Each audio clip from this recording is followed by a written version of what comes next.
Assalamualaikum warahmatullahi wabarakatuh. Tentunya masih dari Radio Jakarta Islamic Center 107.7 FM dan JIC TV, channel YouTube kami. Tentunya kita hadir, alhamdulillah, dalam program Bincang Bisnis Muslim. Dan alhamdulillah, syukur kita atas kehadirat Allah Subhanahu wa Ta'ala yang telah melimpahkan serta rizki serta nikmatnya kepada kita sekalian. Alhamdulillah, di sore hari ini edisi 1 Oktober 2020, Bang Dipo kembali hadir menemani ruang dengar Anda. Yang biasanya kalau hari Kamis di jam yang sama ditemani oleh sahabat Bang Dipo, Bang Andi. Dan hari ini Bang Dipo insya Allah akan mengawali dan menemani dua narasumber kita yang sudah hadir pada kesempatan hari ini dengan tema yang tentunya ini berkaitan dengan zakat korporasi, konsep dan praktik. Dan tentunya sudah hadir bersama kita adalah Dr. Kautsar Riza Salman, MSA BKP SS, selaku dosen STIE Perbana Surabaya dan penulis buku juga, serta pengurus Ikatan Akuntan Indonesia Jawa Timur. Kita akan menyapa Ustadz Kautsar. Assalamualaikum. Waalaikumsalam warahmatullahi wabarakatuh. Baik, alhamdulillah. Baik, terima kasih Ustadz Kautsar dari Jakarta. Tepatnya Ustadz Kautsar dari Malang ya Ustadz ya, di Surabaya. Surabaya ya. Di Surabaya maksudnya. Di Surabaya, alhamdulillah suaranya sudah jelas banget di Jakarta ataupun di Zoom kita hari ini. Gimana Ustadz, kabarnya sehat? Sehat, alhamdulillah. Khair Bang Dipo. Alhamdulillah. Terima kasih Ustadz Kautsar Salman. Baik, narasumber adalah Bapak Nanang Son Haji. Nah, ini MSI AK CMA CPA. Assalamualaikum Ustadz Nanang. Waalaikumsalam warahmatullahi wabarakatuh. Apa kabar juga Ustadz? Alhamdulillah sehat. Ya. Baik. Ini satu kesempatan yang baik karena biasanya Bang Dipo hanya bisa menyaksikan dari rumah karena memang jam 16 ini sudah siap mungkin para pekerja untuk pulang kantor ataupun sudah mulai rehat-rehat sejenak. Nah, insya Allah kita akan hadir menemani ruang dengar Anda dengan tema mengenai zakat korporasi, konsep dan praktek. Sebenarnya kalau mitra JIC melihat dari judulnya ini sudah sangat tidak asing lagi. Kalau misalnya mitra JIC klik aja di Google zakat korporasi, konsep dan praktek, itu sudah ada beberapa tulisan dari kedua narasumber kita hari ini. Nah, langsung saja, sebelum nanti kita ngobrol-ngobrol lebih jauh lagi, nanti kita ada sesi tanya-jawab juga buat mitra JIC yang ingin bergabung. Silakan Ustadz Kautsar terlebih dahulu untuk menyampaikan materi kita hari ini mengenai tema kita hari ini, zakat korporasi, konsep, dan praktek. Kepadanya kami persilakan. Kami persilakan Ustadz. Baik, mitra JIC, alhamdulillah senang sekali bisa kembali hadir menemani sore hari ini, di mana mitra JIC tentunya sekarang dalam perjalanan pulang dari kantor bagi yang work from office ya, WFO. Ya. Alhamdulillah kembali lagi bertemu dengan Bang Dipo dan juga Ustadz Nanang meneruskan materi yang kemarin, karena kemarin kita masih belum selesai terkait dengan zakat, khususnya nanti kita lebih fokus ke zakat perniagaan atau biasanya kita istilahkan dengan zakat korporasi lah, zakat korporasi. Ya. Tapi perlu kita pahami dulu ya bahwa zakat itu adalah kewajiban yang harus ditunaikan oleh umat Islam ya. Tapi ketika kita bicara zakat mal, itu harus kita paham di situ ada nisab dan juga haul ya, di mana nisab itu adalah kadar di mana harta kita wajib dizakati ya, dan juga haul. Haul itu adalah yang bunyi dalam hadis itu dikatakan seperti ini. La zakata fi malin hatta yahula alaihil haul. Hatta yahula alaihil haul. Jadi tidak ada zakat dalam harta ya sampai dengan harta itu berputar selama setahun. Nah, itu yang harus kita pahami. Nah, kemudian yang juga perlu kita renungkan adalah di dalam surah Al-Baqarah ayat 267 itu Allah Subhanahu wa taala berfirman, ya ayyuhallazina amanu, ya, anfiku min thayyibati ma kasabatum. Hai orang-orang beriman, berinfaklah dari apa-apa yang baik, ya, dari apa yang kalian usahakan. Jadi dari usaha kalian dari perniagaan kalian. Ya, kemudian juga diterangkan di dalam surah At-Taubah, ya, tentu mitra GIC kita semuanya insya Allah paham, ya, dan juga kita sudah hafal, ya, dalilnya yang berkaitan dengan surah At-Taubah ayat 60 itu dijelaskan juga terkait dengan mustahiknya dulu ayat 60, kemudian ayat 103, ya, dari surat At-Taubah itu bicara dari sisi khud min amwalihim shadaqatan. Jadi bicara dari sisi pemerintah atau amil yang memang bertugas berkewajiban untuk menarik, memungut zakat dari harta-harta mereka. Dan harta mereka itu, ya, yang terpenuhi di dalamnya menurut tafsiran para ulama jelas yang terpenuhi di dalamnya nisab dan haul pada harta yang mendapatkan kewajiban untuk menunaikan zakat mal. Baik, itu yang mesti harus kita pahami dulu, ya, khususnya kita akan mulai masuk kepada apa yang diistilahkan dengan zakat korporasi. Ya. Sebetulnya ketika kita melihat pada data, ya, data yang berkaitan dengan Indonesia Zakat Outlook, ya, tahun 2020, itu kita bisa melihat sebetulnya potensi zakat ini sangat luar biasa, Bang Dibu. Potensi zakat itu sangat luar biasa. Diterangkan di situ potensi zakat itu 233 triliun. Ya. Di mana pajak penghasilan itu potensinya adalah 139 triliun. Nah, itu potensi pajak penghasilan. Ya. Kemudian zakat deposito ada 58 sekian triliun, dan zakat produk pertanian ada 19 triliun, dan juga zakat atas hewan ternak itu sekitar 9,5 triliun. Ya. Dan realisasi dari penerimaan zakat itu hanya 8 triliun. Jadi hanya kalau kita hitung persentasenya itu hanya 3,51% lah dari apa namanya dari potensi yang seharusnya bisa kita capai. Jadi masih ada 96,5%. Inilah yang mesti harus menjadi perhatian kita, 96,5% ini yang masih belum tergarap dengan baik. Nah, salah satu yang harus kita masuk ke dalamnya adalah berkaitan dengan zakat perniagaan atau zakat perniagaan yang dimiliki oleh korporasi. Bang Dipo dan juga mitra GIC ada di dalam pasal 4, ya, di Undang-Undang Nomor 23 tahun 2011 tentang pengelolaan zakat. Itu di sana dijelaskan bahwa zakat mal itu baik yang dimiliki oleh individu, perorangan, atau badan. Ya. Jadi penjelasannya semacam itu, baik yang dimiliki oleh perorangan atau badan. Sehingga dalam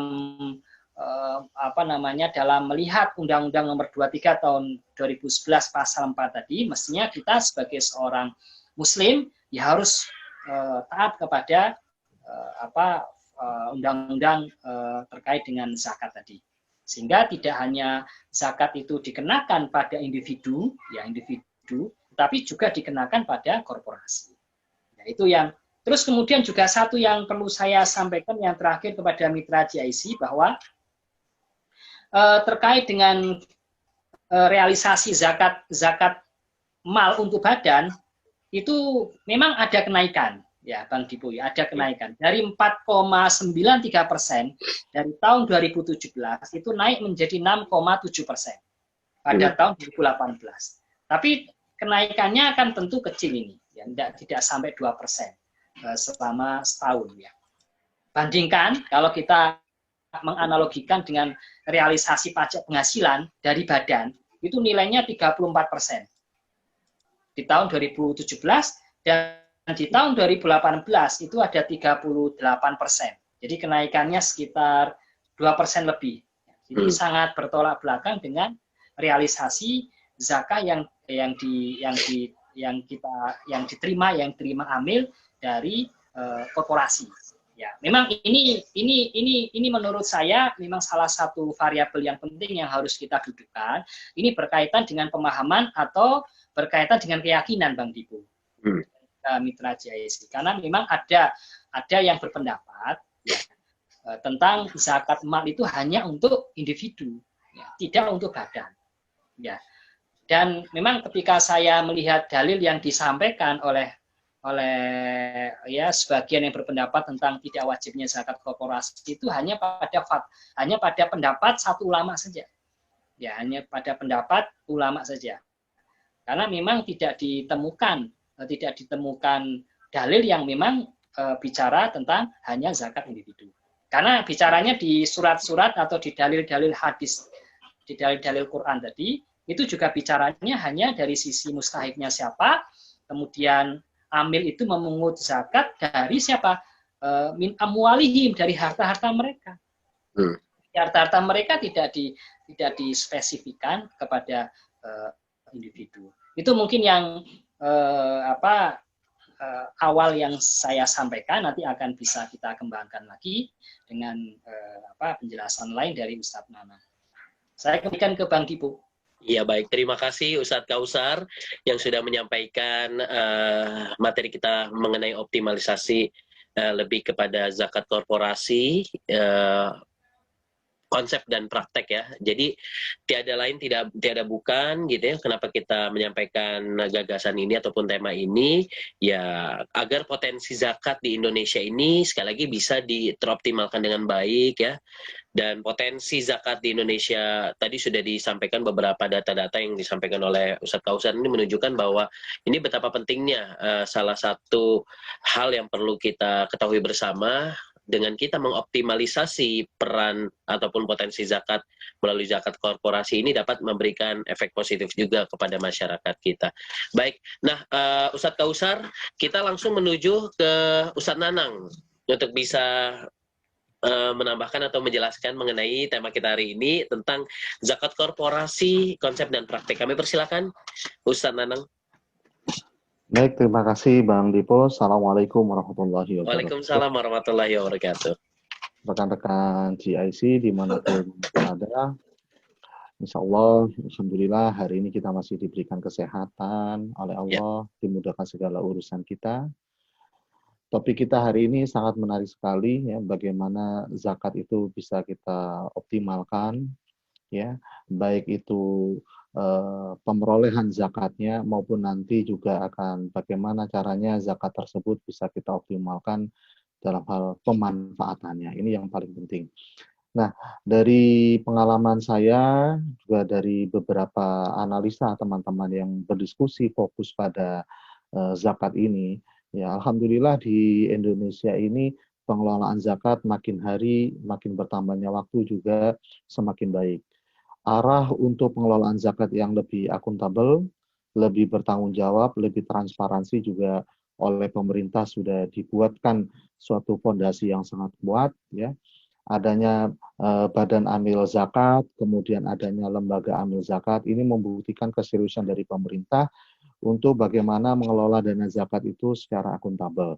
Nah, inilah kemudian yang patut kita syukuri, tinggal bagaimana operasional dari pengelolaan zakat dan pemanfaatan zakat itu yang harus menjadi tantangan terbesar kita. Apa yang tadi disampaikan oleh Ustadz Kausar, bahwa ternyata potensi penerimaan zakat khususnya dari corporate, dari badan usaha itu sangat besar sekali, ya, karena memang badan usaha ya, itu merupakan satu pilar penggerak ekonomi yang sangat kuat begitu ya dalam sektor industri perekonomian real yang bisa mempercepat pertumbuhan ekonomi masyarakat. Corporate atau badan usaha ini memiliki multiplier effect ya untuk peningkatan ekonomi masyarakat. Seperti halnya saat ini, saat kita pandemi, bagaimana kemudian banyak corporate badan usaha yang mencoba ya melakukan efisiensi demi bertahan diri kelangsungan hidupnya, itu luar biasa multiplier efeknya yang dirasakan oleh masyarakat, baik itu pekerja langsung maupun konsumen ya yang tidak berhubungan langsung, itu sangat terpukul. Nah, inilah kemudian bagaimana kita kemudian fokus agar corporate atau badan usaha ini kita libatkan dalam pengembangan untuk peningkatan ekonomi masyarakat yang lebih sejahtera. Nah, caranya bagaimana? Saya sepakat dengan tadi yang disampaikan oleh Ustadz Kausar, bahwa hanya badan usaha kita itu atau perusahaan-perusahaan di Indonesia itu secara mandiri, baik itu yang dalam kategori perusahaan kelas atas, kelas menengah, kelas kecil maupun mikro, itu mereka sudah mampu menyusun laporan keuangan, gitu ya. Nah, dasar atas kemampuan mereka menyusun laporan keuangan ini menjadi suatu titik terang dan kemudahan bagi mereka ketika ada keinginan untuk menyalurkan zakat mal korporatnya.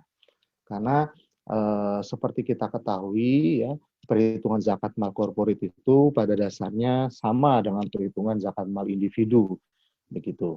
Nah, rekan-rekan GIC, yang patut kita cermati adalah, gitu ya, ketika kita ingin melakukan perubahan ekonomi masyarakat, ekonomi saudara-saudara kita melalui pintu zakat ini, maka yang paling utama yang harus kita lakukan adalah adanya kesadaran diri dan kemauan dari diri kita sendiri untuk mau mengeluarkan zakat.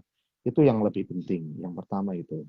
Setelah kesadaran itu terbentuk, kemudian ya wadah-wadah yang sudah dibentuk oleh pemerintah tadi, seperti Badan Amil Zakat, Lembaga Amil Zakat, itu harus mampu melakukan setidaknya 3P, saya katakan. Ya.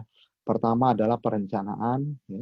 Perencanaan bagaimana dana kelola zakat yang sudah terkumpul, itu kemudian harus disalurkan ke 8 asnaf, kemudian pelaksanaan ini kemudian yang penting untuk dilakukan secara terstruktur dan sustain, ya, terstruktur dan sustain. Kenapa saya katakan terstruktur dan sustain?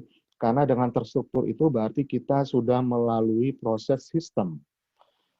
Sesuatu yang sudah tersistem dengan baik, siapapun nanti yang akan menjalankan itu tidak akan mengganggu kinerja karena sudah tersistem. Ya, ingat bahwa biar bagaimanapun Badan Amil Zakat maupun Lembaga Amil Zakat itu adalah sekumpulan orang-orang yang sifatnya adalah fana dan sementara. Oleh karena itu, kita perkuat sistemnya supaya baik, supaya amanah, sehingga siapapun nanti yang akan mendapatkan amanah, maka sistem tersebut akan berjalan dengan baik. Tidak bergantung kepada kemampuan seseorang, kemampuan kelompok orang. Itulah kita, ya saudara-saudara muslim, mari mulai sekarang orientasi kita tidak hanya kepada individu, tidak hanya pada kelompok, tetapi bagaimana kekuatan individu, kemampuan kelompok, segala sumber daya yang positif itu kita buat menjadi satu, kita buat sistem, ya, yang baik, yang bagus, yang memberikan kemaslahatan bagi seluruhnya. Nah, ketika sistem itu sudah terbentuk, maka kemudian di tahap pelaksanaan. Nah, di tahap pelaksanaan ini nanti memang ada proses-proses yang selama ini saya lihat celahnya yang cukup besar, yaitu pada proses pendampingan. Ya, pada proses pendampingan. Ingat bahwa zakat ini adalah suatu dana amanah umat. Zakat itu berbeda dengan infak dan sedekah. Zakat itu sifatnya wajib. Zakat itu sudah ada ketentuannya harus disalurkan kemana. Jadi betul-betul ini adalah sesuatu yang sangat amanah sekali. Oleh karena itu ketika pemanfaatannya betul-betul harus bisa dimanfaatkan secara benar dan bertanggung jawab di tahap pelaksanaan. Dan yang ketiga, di tahap pelaksanaan ini kemudian ada tahapan namanya yaitu penilaian dan pendampingan. Jadi selalu harus kita melakukan penilaian dan pendampingan. Ya, proses agar dana zakat itu bisa memberikan kontribusi yang positif bagi peningkatan ekonomi umat itu bukan semudah membalikan tangan dan tidak bisa dikerjakan dalam waktu yang pendek. Sama halnya dengan proses bagaimana pendidikan itu diberikan kepada manusia. Prosesnya itu adalah lama. Supaya apa? Supaya terbentuk karakter-karakter yang bagus. Kemudian setelah terbentuk karakter yang bagus, baik hard skill maupun soft skill, mereka tentu akan siap berkreasi di dunia kerja atau di dunia nyata. Sama, ketika kita nanti mengelola zakat, tentu ya para penerima ini jangan kemudian dijadikan zakat itu sebagai dana yang sifatnya konsumtif, tetapi sebagai dana yang sifatnya produktif. Mungkin itu Bang Dipo dan para pendengar GIC, nanti kita sambil lalu diskusi kita akan lebih menarik lagi. Terima kasih Bang Dipo. Ya, terima kasih Ustadz Nanang sudah memberikan materinya hari ini, dan tentunya Mitra JC tadi sudah dijelaskan oleh kedua guru kita, narasumber kita hari ini, Ustadz Kautsar Riza Salman, Dr. Kautsar Riza Salman, AKMSA BKP SAS, dan Dr. Nanang Son Haji MSI, AK CMA CPS, selaku Kaprodi Akuntansi Sekolah Tinggi Ilmu Ekonomi Perbanas Surabaya. Tadi sudah dilengkapi gitu ya, sama dari kacamata yang berbeda, yang intinya tadi sudah disampaikan bahwa zakat ini inti kita sepakat bahwa zakat ini sangat bermanfaat, apalagi di tengah-tengah pandemi COVID-19 dengan banyaknya PHK. Mudah-mudahan zakat perusahaan ini menjadi zakat korporasi ini menjadi satu solusi ya untuk mengatasi masalah-masalah yang ada di perusahaan. Nah, menjadi sebuah pertanyaan juga bagi Bang Dipo berkaitan dengan perusahaan sebenarnya dalam hukum gitu, dalam kita berinteraksi kepada masyarakat serta mengetahui ketentuan zakat perusahaan. Nah, ini bisa dispesifikin nggak Ustadz Nanang atau Ustadz Kautsar mengenai zakat perusahaan seperti apa? Karena kita ketahui kan bahwa perusahaan kan ada perusahaan perdagangan dan jasa, perusahaan industri manufaktur gitu. Kemudian juga perusahaan yang berkaitan dengan developer ataupun properti. Nah, kira-kira ada ketentuan-ketentuannya nggak, boleh dijelaskan? Kami persilakan Ustadz Nanang atau Ustadz Kautsar. Ya, baik Bang Dipo. Jadi spesifikasi atau ketentuan bagaimana zakat mal ini harus diimplementasikan, harus dilaksanakan pada badan usaha, mengingat memang karakter badan usaha itu kalau kita lihat mulai dari yang bersifat manufaktur, perdagangan, dan jasa. Kemudian dari ruang lingkup usaha maupun modalnya pun ada perusahaan dengan kapitalisasi yang besar ya, perusahaan yang kapitalisasi besar itu dicontohkan adalah mereka-mereka yang sudah listing di Bursa Efek Indonesia ya. Kemudian juga ada perusahaan menengah, ada perusahaan kecil dan perusahaan mikro. Jadi pada intinya kita sepakat bahwa ada aturan yang menjadi pedoman kita ya. Itu pada pasal 11 disebutkan bahwa nisab zakat perniagaan itu adalah 85 gram emas ya. 85 gram emas. Nah, ini memang kalau kita pahami adalah nisab yang berlaku untuk individu gitu ya, untuk individu. Nah, namun demikian kalau kita pahami lagi ya, sepakat tadi yang disampaikan oleh Ustadz Kautsar ya, memang ada beberapa kalangan ulama yang tidak mempersyaratkan atau tidak mewajibkan bahwa badan usaha ini adalah sebagai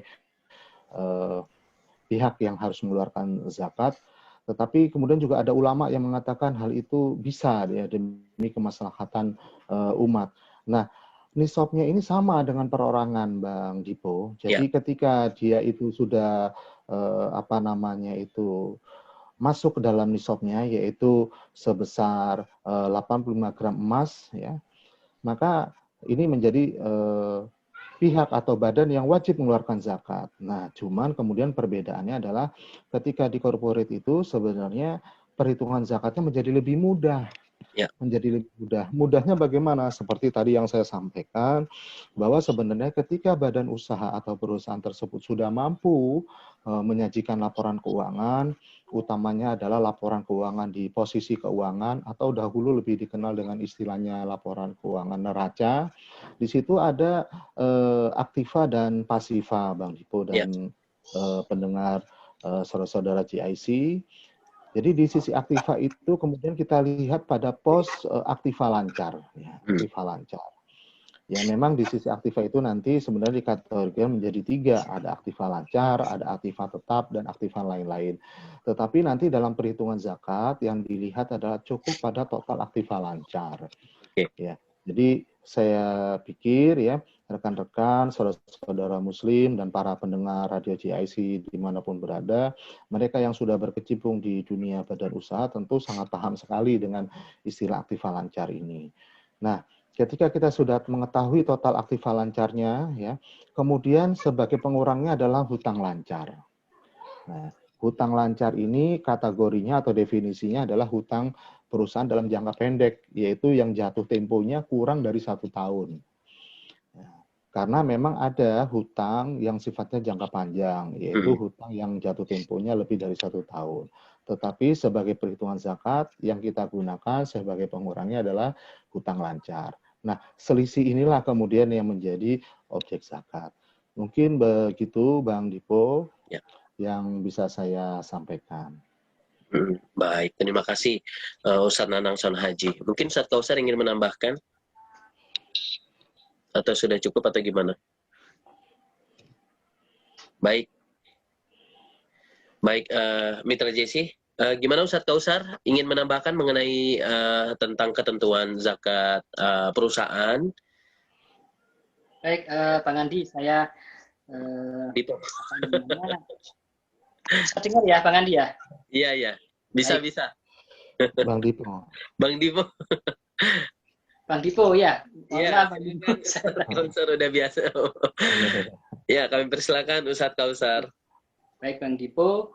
Tadi yang sudah disampaikan oleh Ustadz Nanang juga kita paham ya, bahwa perhitungan zakat mal itu diatur di peraturan agama itu sebetulnya tahunnya 2014. Oh, udah cukup lama Ustadz ya? 6 tahun itu ya. Oke. Tentang tata cara perhitungan zakat mal dan juga bagaimana menggunakan zakat mal itu untuk kegiatan produktif. Atau juga untuk investasi. Itu bahasanya kalau di fatwa juga itu bahasanya istismar. Istismar itu investasi. Nah, di peraturan Menteri Agama tadi itu menggunakan istilah zakat perniagaan. Ya, menggunakan istilah zakat perniagaan. Di mana zakat perniagaan itu memang diatur ya dengan nisab dan juga kadar zakatnya. Kadar zakatnya 2,5% ya, dan juga nisab 85 gram emas. Dan kemudian berlalu waktu haulnya selama setahun. Karena tadi hadisnya menjelaskan demikian. Dan ini berlaku ya, nisab ini baik untuk zakat perorangan atau zakat badan. Jadi tidak ada perbedaan tarif. Beda dengan kalau kita bicara pada sektor pajak itu tentu ada perbedaan tarif ya. Nah, kemudian cara menghitungnya juga tadi yang sudah disampaikan juga oleh Ustadz Nanang terkait dengan aset lancar dan juga kewajiban jangka pendek. Kewajiban jangka pendek. Artinya perhitungannya sebetulnya ya tidak terlalu rumit, ya, tidak jelimet. Itu bisa dihitung ya, baik oleh wajib zakah individu atau wajib zakah badan. Ya. Bahkan kalau badan lebih mudah lagi perhitungannya. Ya. Karena memang Bang Dipo yang saya cermati itu alasan yang tidak membolehkan ya, atau tidak mewajibkan pada korporasi itu adalah karena hartanya berserikat. Hartanya berserikat pada orang. Hartanya berserikat tidak pada satu orang tapi pada orang-orang, sehingga karena hartanya tidak melekat pada individu ya, maka tidak diwajibkan. Nah, sehingga sebetulnya kalau kita cermati ya lebih dalam lagi bahwa ya itu kepemilikan aset itu kalau dibagi ke individu ya jelas tidak bisa. Individu juga dia bukan memiliki aset itu. Kalau dia misalnya menjadi misalnya menjadi pengurus atau menjadi pemegang saham ya, dari aset itu menjadi pemegang saham lah. Tapi kan dia juga tidak melaporkan berapa nanti persentasenya, kan tambah susah nanti ketika misalnya harus dikembalikan kepada masing-masing individu. Ya, kalau yang usaha perseorangan dikenakan UD, maka seharusnya kalau CV ya kemudian PT tertutup atau PT terbuka ya bisa dikenakan. Wong toh juga perhitungannya ketika kita menghitung aset lancar itu apa? Kan aset lancar itu ya kas, ya mungkin ada kas di bank syariah atau di bank konvensional, kemudian masukkan piutang, persediaan. Ya, artinya bisa itu liquid gitu kan. Artinya bisa dijual untuk mendapatkan uang kas atau bisa dikonsumsi ya. Selama siklus waktu normal ya. Tapi yang sifatnya digunakan ya seperti aset tetap itu tidak masuk. Jadi aset tetap semacam tanah bangunan itu tidak masuk. Kemudian juga terkait dengan kewajiban ya yang diperhitungkan hanya kewajiban lancar saja. Kalau kewajiban jangka panjang ya tentu enggak, karena lebih dari setahun. Yang diperhitungkan hanya yang kewajiban jangka pendek saja. Itu kalau menurut saya saya melihat data tadi Bang Dipo ya terkait dengan tulisan outlook zakat tadi tahun 2020, kalau ini bisa dikembangkan, bisa digali ya, potensi zakat korporasi ini sungguh sangat luar biasa, sangat luar biasa menurut saya. Tinggal sekarang memang perlu ada keselarasan dan barang-barang dari inilah usaha atau kerja bareng dari semua pihak untuk menyampaikan kepada masyarakat terkait dengan kewajiban zakat. Itu Bang Andi. Iya, baik. Terima kasih Ustadz Kausar. Alhasil kita bisa mengatakan bahwa ternyata menghitung zakat perniagaan itu begitu mudahnya gitu ya. Begitu mudahnya individu ataupun badan hanya perlu mengurangkan aktiva lancar dengan kewajiban jangka pendek. Ya. Kalau misalnya ini juga kalau misalnya sadar bagi korporat perusahaan tersebut, artinya akan berdampak signifikan juga pada jumlah pengumpulan zakat ya, dan mendekatkan potensi yang seharusnya dicapai. Nah, Ustadz Kausar atau Ustadz Nanang, mungkin ini pembahasan ini menarik ya. Kalau dibahas 1 jam kayaknya tidak akan cukup nih bicara tentang zakat perniagaan atau zakat perusahaan maksudnya. Nah, selama ini seperti apa sih Ustadz kondisi di perusahaan-perusahaan di Indonesia? Kira-kira yang menjadi satu problem, satu masalah, kenapa tidak bisa dioptimalkan gitu potensi zakat di perusahaan itu dilaksanakan? Apakah memang untuk hal ini perlu ahli gitu Ustadz untuk kita bisa menghitungnya gitu zakat perusahaan? Baik, Bang Dipo, nanti Ustadz Nana juga bisa menyampaikan. Yeah. Ketika kemarin Bang Dipo saya di Jember itu ada salah satu narasumber juga, itu dari Basnas Lumajang. Memang keberadaannya, eksistensinya sudah cukup lama, termasuk yang tertua lah kalau di Jawa Timur ya. Dan beliau menyampaikan bahwa zakat itu masih lebih kepada individu, dan juga memang masih terbatas pada penyalurannya untuk sektor konsumsi, bukan sektor produktif. Kemudian juga terkait dengan beasiswa dan yang lainnya sudah sangat bagus ya. Hanya memang dari sisi pengumpulan dana itu masih seret ya, masih seret atau masih tidak tergali itu karena memang banyak faktor. Dan itu menurut saya salah satunya adalah dari pemahaman dan keyakinan yang ada dalam masyarakat, Karena memang kewajiban zakat itu umumnya berkeyakinan itu kan zakatnya itu adalah kewajiban individu, bukan kewajiban perusahaan. Dan juga kalau kita bicara zakat itu bicara ibadah. Kalau bicara ibadah beda dengan bicara muamalah. Nah, seperti itu. Kalau bicara muamalah adalah al-aslu fil muamalati al-ibahah ila an yadullah dalilun ala tahrimiha. Kalau bicara muamalah hukum asalnya itu dibolehkan sampai ada dalil yang melarang. Tapi kalau bicara ibadah, misalnya zakat bagian dari ibadah, bicaranya adalah asalnya al-aslu bil ibadah al-haram. Bahwasanya asal ibadah itu adalah haram sampai ada dalilnya. Mana dalilnya? Zakat perusahaan. Ya memang kan tidak ada kan gitu ya.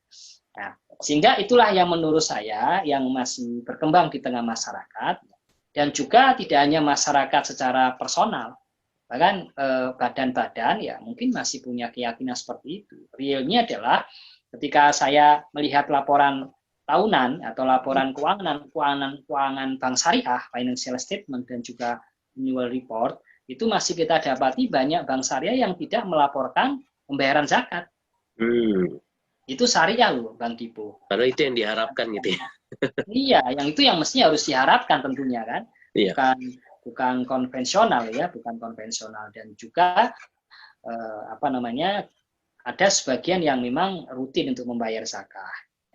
Ya itulah yang problem-problem yang ada di tengah masyarakat, sehingga memberikan tantangan kepada kita. Secara konseptual, secara prakteknya ya mari kita sosialisasikan kepada masyarakat. Kemudian setelah itu awareness masyarakat bisa meningkat, dan tentu nanti akan berdampak pada pengumpulan atau penerimaan zakat. Itu Bang Dipo, dan Ustadz Nanang bisa. Ya, silakan Ustadz Nanang untuk bisa menambahkan. Baik, Bang Dipo dan seluruh pendengar radio GIC dimanapun berada. Ya. Jadi memang benar sekali yang menjadi tantangan kita sekarang ini adalah ketika kita mengupayakan untuk mengoptimalkan penerimaan dari zakat, ya. Dalam topik kita diskusi saat ini juga kita sudah membuka wacana bagaimana zakat tersebut kemudian dikenakan atau diwajibkan bagi perusahaan.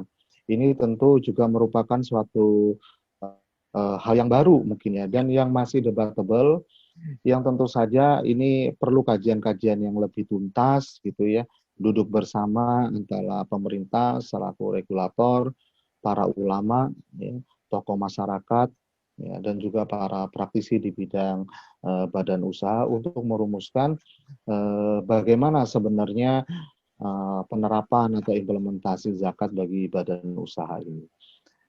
Namun yang lebih penting adalah Bang Dipo dan para pendengar radio GIC adalah kita harus bisa memberikan informasi ya, yang positif kepada masyarakat bahwa apa yang sekarang sudah kita kelola zakat ya, utamanya khususnya bagi badan amil zakat, lembaga amil zakat, itu bisa memberikan informasi yang positif dan meyakinkan kepada masyarakat bahwa dana yang saat ini dikelola yang bersumber dari zakat itu betul-betul sudah amanah dan dapat dipertanggungjawabkan penggunaannya. Ketika masyarakat sudah memperoleh informasi seperti itu, maka ini menjadi satu faktor pendorong bagi masyarakat maupun bagi badan usaha untuk setidaknya memberanikan mau mengeluarkan zakat apapun nanti ya ruang lingkupnya, baik itu individu maupun badan usaha, karena dia merasa yakin bahwa zakat yang saya keluarkan itu betul-betul bisa memberikan dampak yang luas, dampak yang nyata bagi saudara-saudara saya, bagi bangsa saya, bagi negara saya. Ketika itu tidak bisa memberikan informasi yang amanah, informasi yang baik, informasi yang dapat dipertanggungjawabkan, tentu akan menimbulkan sesuatu yang bertolak belakang. Seperti tadi yang disampaikan oleh Ustadz Kausar. Banyak nanti akhirnya dalih-dalih yang akhirnya mereka mencari dalih, ya mencari landasan untuk tidak mau mengeluarkan zakat. Seperti itu. Nah, ini memang kaitan zakat ini adalah ya sekali lagi ini kaitannya adalah kaitan keberanian kita, keinginan kita secara individu, begitu ya, dilandasi dengan iman dan takwa serta pengetahuan kita berkaitan dengan syariah untuk mau menunaikan zakat, gitu. Itu yang paling penting Bang Dipo. Jadi tantangannya bagi kita sekarang ya bagaimana ya, kita bisa mengelola zakat ini lebih amanah, lebih dapat dipertanggungjawabkan. Insya Allah dengan seperti itu, ketika kita kemudian mencari sumber-sumber, ya pihak-pihak yang memang nanti diwajibkan untuk mengeluarkan zakat, maka mereka pihak-pihak tersebut juga akan lebih leluasa, lebih percaya bahwa apa yang dia keluarkan itu memang betul-betul untuk pengembangan umat dan meningkatkan taraf hidup kesejahteraan yang lebih baik bagi bangsa dan negara. Itu mungkin Bang Dipo. Iya, baik. Artinya tantangan yang terbesar bagi kita adalah menjaga kepercayaan itu ya, Pak Nanang ya, dengan kita betul-betul bisa mengoptimalisasi zakat tersebut dengan baik dan benar, ini akan memberikan juga gitu ya pengertian masyarakat betapa pentingnya bahwa mengeluarkan zakat. Itu sebenarnya yang paling penting ya Pak ya. Betul. Kemudian barulah ya walaupun memang konsep lebih penting, tapi kan artinya masyarakat kan betul-betul melihat secara awam bagaimana cara pengoptimal, apa sih efeknya gitu ya. Karena kan kita berharap dengan adanya efek dari optimalisasi zakat ini akan berpengaruh juga kepada masyarakat sekitar. Dan tidak dipungkiri juga ya Ustadz Kausar atau Ustadz Nanang ya, ke depan mungkin zakat korporasi ini bisa menjadi satu semacam satu peraturan gitu dari Kementerian Agama. Selama ini kan yang tadi Pak Nanang Ustadz Kausar bilang bahwa ini masih dikaitkan dengan zakat perniagaan gitu. Sebenarnya mungkin terakhir Ustadz Kausar, sebenarnya perbedaannya itu apa sih Ustadz? Zakat perniagaan dengan zakat korporasi gitu. Perbedaan yang mendasar gitu. Karena kan memang kalau dari segi arti sih kalau dikiaskan sama gitu. Sebenarnya perbedaan yang mendasar itu apa Ustadz? Ini ya. Kalau berkaitan dengan perniagaan itu kan kita melihat pada hasil usaha. Ya, hasil usaha. Jadi hasil usaha itu kemudian hasil usaha itu bisa kita hitung ya, bisa kita hitung dari itu tadi, bukan hanya laba. Ya, bukan hanya laba. Kalau laba itu tidak cukup. Jadi harus kita melihat pada omset. Kas itu kan masuk dalam bagian omset, Bang Dipo ya. Iya. Omset masuk di kas itu kan. Nah, dan kas itu tambahkan dengan aset lancar yang lain, kemudian kurangkan dengan kewajiban. Ini kan berkaitan dengan hasil usaha. Itulah zakat perniagaan. Nah, ketika misalnya satu individu ya atau satu wajib zakat itu sudah dia punya usaha ya, sisi yang lain dia juga punya aset emas dan perak, maka aset emas dan perak itu memang yang karena dari sisi sumber hukumnya lebih kuat. Oke. Ya, sehingga zakat emas peraknya dipisahkan. Nah, itu nanti bicaranya zakat emas dan perak dengan nisab yang sama sebetulnya dengan nisab perniagaan, tapi dipisahkan. Ya, dipisahkan. Kemudian kalau kita juga punya kas secara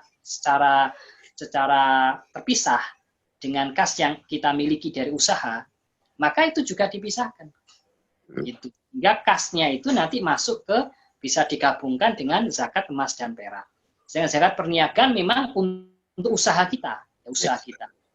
Sama konteksnya seperti ini, Bang Andi, yang membedakan ya. Ketika misalnya kita melakukan usaha di bidang peternakan gitu ya, peternakan lah, peternak ayam, karena ayam kan tidak masuk dalam zakat atas hewan ternak. Lah berarti nanti masuk ke tanah, masuk ke zakat perniagaan, gitu. Sedangkan kalau bicaranya misalnya zakat terkait dengan zakat hewan ternak yang lain, zakat pertanian itu ya kan sudah ada nisabnya sendiri. Ya, sudah ada nisabnya sendiri. Kecuali memang nanti akan diperdagangkan, Bang Dipo. Ketika akan diperdagangkan, maka itulah masuk zakat perniagaan. Ya, itulah yang dan ini memang membutuhkan beberapa kali pertemuan untuk memahamkan kepada masyarakat. Iya. Teknisnya seperti apa. Dan yang penting bahwa zakat itu nanti sangat besar peranannya untuk untuk penanggulangan kemiskinan salah satunya, dan juga untuk kesejahteraan masyarakat pada umumnya. Ini yang mesti harus kita pahami. Nah, kita juga punya bagian dari itu. Ya, berarti kita juga bagian ladang ibadah kita. Ya, karena kita bisa berkontribusi dalam upaya untuk penanggulangan kemiskinan dan juga kemaslahatan secara umum. Karena kita pahami bahwa salah satu mustahik zakat ya fakir miskin, kemudian juga fisabilillah. Fisabilillah itu apa? Ya fisabilillah itu ya untuk pembangunan sekolah, untuk pembangunan pondok pesantren, untuk hal-hal yang sifatnya terkait dengan menuntut ilmu itu bisa masuk ke situ. Nah, kita dapat pahala yang besar dari sana, Bang Dipo. Nah, itu yang bisa saya sampaikan. Terima kasih Ustadz Kausar. Mungkin itu juga menjadi satu closing statement ya Ustadz ya, mengenai tema kita hari ini, zakat korporasi, konsep dan praktek. Nah, terakhir dari Ustadz Nanang Son Haji, kami persilakan menjadi closing statement di tema kita hari ini. Kami persilakan untuk menyampaikan. Terima kasih, Bang Dipo. Ya. Saya secara pribadi, Bang Dipo dan seluruh para pendengar Radio GIC dimanapun berada, ya mengajak ya dengan kuat, ya terutama pada diri saya sendiri, memang kaitan dengan zakat ini harus kita paksakan pada diri kita, ya. Sifat manusia itu kalau berhubungan dengan harta itu memang sangat lemah. Siapapun itu selama dia masih manusia, kalau berhubungan dengan harta itu masih lemah. Oleh karena itu saya berpesan, mari kita paksakan diri kita untuk menunaikan zakat dengan syar'i, kemudian dengan harapan zakat ini nanti bisa membantu saudara-saudara kita meningkatkan kesejahteraan ekonominya dan membantu menyelesaikan masalah ekonomi bangsa. Saya yakin dengan kita bersama-sama saling bahu-membahu membantu apapun kita, profesi kita, ya, kalau kemudian kita paham itu bahwa zakat itu bisa memberikan kontribusi positif bagi saudara-saudara kita, insya Allah segala kesulitan bangsa ini bisa terselesaikan. Itu Bang Dipo dan para pendengar Radio GIC dimanapun berada. Sejenak Bang Dipo menarik napas gitu ya, ketika bahwa zakat itu harus dipaksakan. Memang manusia itu sangat lemah kalau kita bicara tentang harta ya, apalagi kalau sudah mengenai zakat, kadang kalau keuntungan aja gitu ya Pak ya, kita betul-betul mudah menghitungnya dan lain-lain, tapi kalau untuk persoalan zakat mengeluarkan itu susah sekali. Padahal hal inilah yang mungkin bisa menyelamatkan perusahaan dari kehancuran atau kerugian ya. Yang pasti ini menjadi satu hal yang amat sangat penting. Bang Dipo punya cita-cita, artinya ini baiknya perusahaan-perusahaan mendengarkan program ini ya. Agar bisa tercerahkan bahwa betapa pentingnya optimalisasi zakat korporasi, konsep dan praktek ini bisa terrealisasi karena ini manfaatnya luar biasa. Salah satunya adalah bagaimana dengan zakat korporasi ini akan mengentaskan kemiskinan, karena salah satu hal yang paling signifikan pada jumlah pengumpulan zakat dan mendekatkan dengan potensi yang seharusnya dicapai, ini dapat bermanfaat kepada karyawan, mungkin kalau bicara tentang perusahaan dan orang-orang di sekitar.